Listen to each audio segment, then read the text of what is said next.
सांगावं एका दिवसात किती सेकंद असतात? 86,400 सेकंद असतात. खूप छान उत्तर बरोबर आहे. आणि गुरु या गटाला बोनस गुण 2 मिळतील.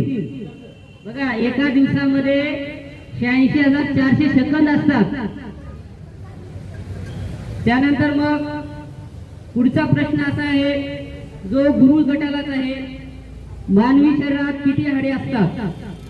मानवी शरीरात किती हाडे असतात? आणि तुमच्यासाठी वेळ आहे 1 मिनिटाचा. 206. उत्तर एकदम चुकीचं नाही तर बरोबरच आहे.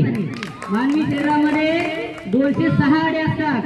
तर गुरु या गटानं बोनस प्लस आपल्या गटाचं सुद्धा प्रश्नाचे उत्तर बरोबर दिल्यामुळे तो आता गट आघाडीवर जात आहे. त्याच्यानंतर आहे पुढचा गट शनी गट. आणि